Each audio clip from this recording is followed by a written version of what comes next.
Ng umaga, kanina nga pong 12:30 a.m. ay nakapasok na ng ating Philippine Area of Responsibility yung binabantayan natin na bagyo, itong tropical storm na may international name na Jangmi. At dahil nakapasok na po ito ng ating PAR, ay tatawagin na po natin ito sa local name na Domeng. Si Bagyong Domeng po ay huli po nating namataan sa layong 1,345 kilometers sa silangan ng southeastern Luzon. Tropical storm category po ito, may taglay na hangin na aabot sa 75 kilometers per hour at pagbugso na aabot sa 90 kilometers per hour. Sa kasalukuyan nga, kumikilos po ito pa northwestward sa bilis na 20 kilometers per hour. Sa ngayon, hindi pa po ito direkta nakakaapekto sa ating bansa. Ngunit yung buntot lamang po nito o yung trough, ito po'y magdadala ng mga pag-ulan at makulimlim na panahon dito sa may Eastern Visayas maging sa may Caraga region.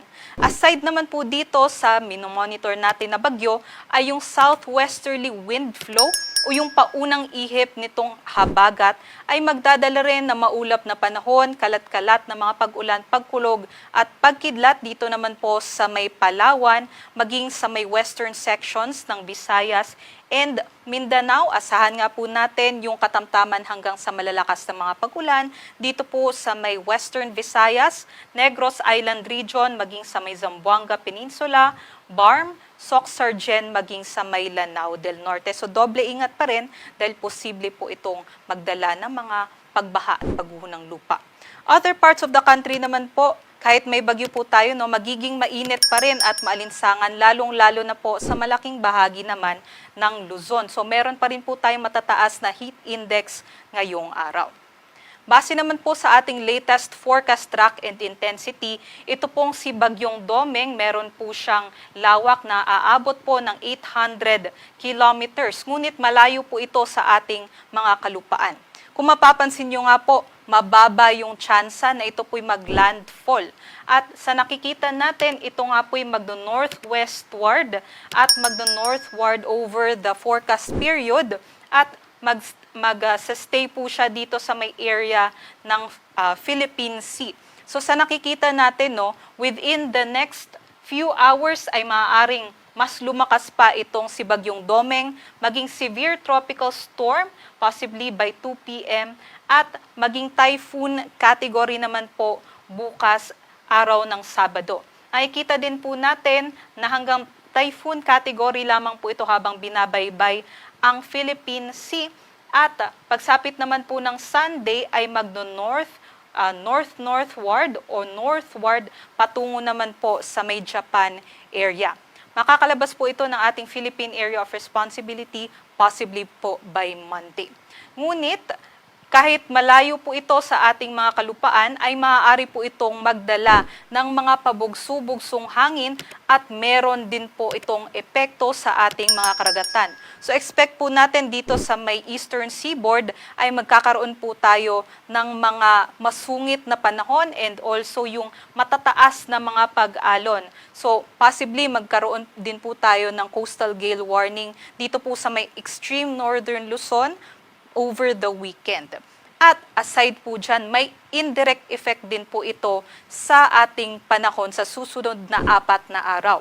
So ano nga pong direct or indirect effect nito sa ating panahon?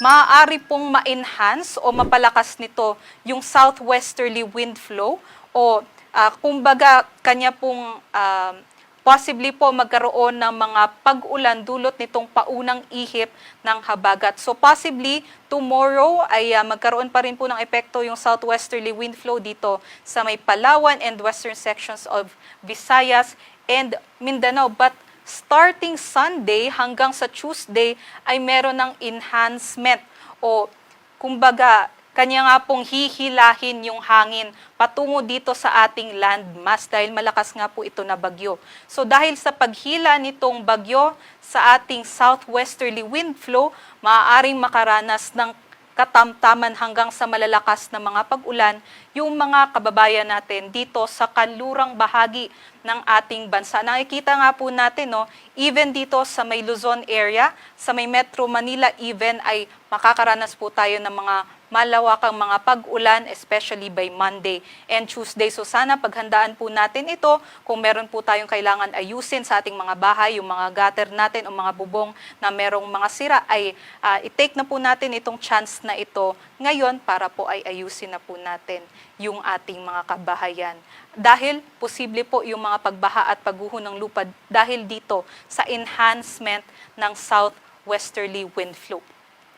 Para naman po sa ating pagsimula ng ating rainy season o yung ating habagat, no, nakikita natin within the next few days, possibly by first week of June, ay magdeklara na tayo ng simula ng ating habagat.